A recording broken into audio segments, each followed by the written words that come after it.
So you want to take your pet to Japan. I know things can be super complicated, so let me help you make the process incredibly easy. My name's Raquel, my husband and I moved to Japan and we brought our cat with us. So let me walk you through the process. First things first, let's talk timeline.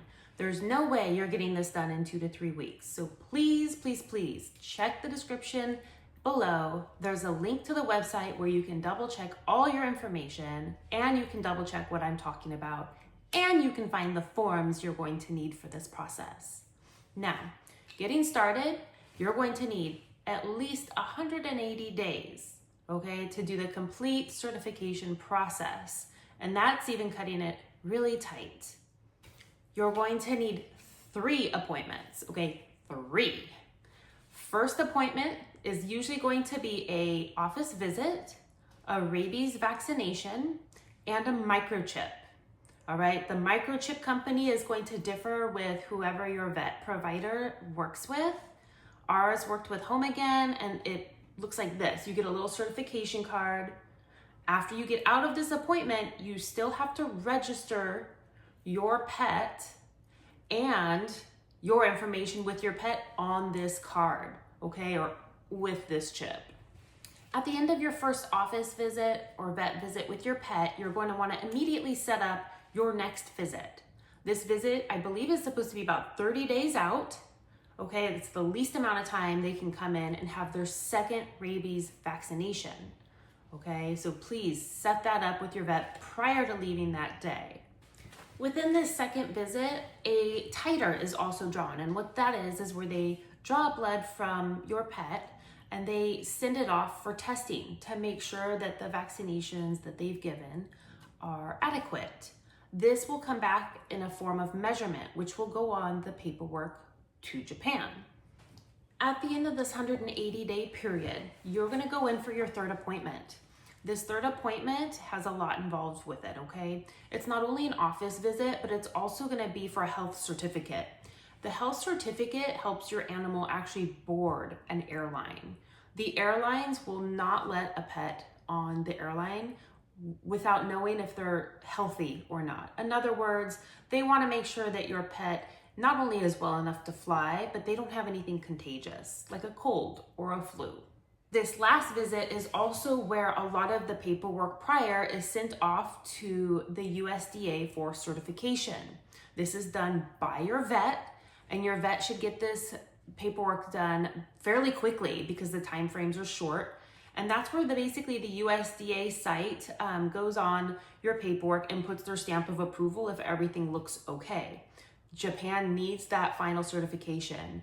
Your local vet alone cannot do this. They can prep all the paperwork, administer the vaccines, do the certification checkups, the exams, but they cannot put that final stamp of approval from the USDA. So this has to be done in tandem with your local vet. The health certificate that is provided for your pet at this last visit is only good for 10 days. So if you don't have the flight within that 10-day period, you're gonna have to return to your vet for another visit just to do that final checkup for the airline. And that actually doesn't have anything to do with Japan, that has to do with boarding the flight with your pet. Now, what I highly recommend doing when you go in for this last visit is having a conversation with your vet about how your animal travels.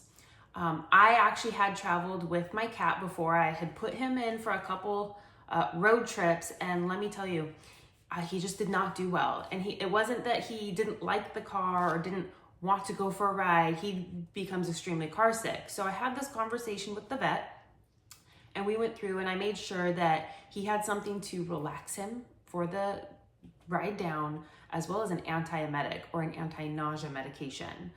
She did a great job with that. She explained really well how to administer that, how to get him to take it, because let's be real, trying to give a cat a pill is just not, it's not pleasant. So I highly recommend having those conversations. If you have a dog, maybe they travel well, maybe they go with you everywhere in your car, you know that they do really well, and maybe you just want to give them like a light little sedative so they're a little bit more calm on the international flight. I have the 3 vet visits right here, okay? What I think I'm gonna do is I'm going to just black out my personal information, but that way you can see what was done as well as the pricing. And I will disclose, I lived in a very expensive state in the United States, and I lived in a very expensive area of this state in the United States. So just because this is what I was being charged doesn't mean it's going to be that expensive where you live. So disclaimer there. Oh, look who decided to join us. Here he is right here. You want to see him? Oh, yeah, he's grumpy. Furry and grumpy.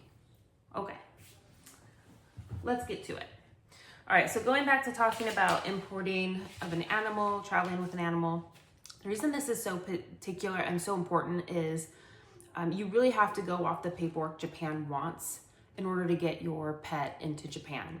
You cannot show up to Japan with like an emotional support certificate. Like that is just not, it's not gonna fly. You have to have this paperwork done. And this is how thick my packet was at the end of everything. Let me show you right here, approval of import inspection of animal. So this isn't the final certification I got in Japan, but this is basically what this paperwork looks like.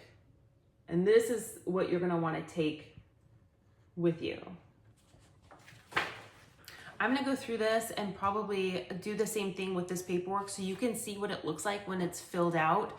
Of course, I'll black out my personal information, but that way you can actually see the kind of information they're asking for, the timelines involved, as well as how detailed this is, because I think it's important. The last thing you wanna do, especially if you're moving, if you're traveling, it's one thing, but especially if you're moving, there's no way you want to have to leave your furry loved one behind or adopt them out. I mean, that would be heartbreaking. So please give yourself a lot of time to do this. Cross the T's, dot the I's, make sure you get your furry buddy with you over there. This right here, I'm gonna show you is the final paperwork. Okay, it's kind of like this weird greenish color. And then on the very bottom,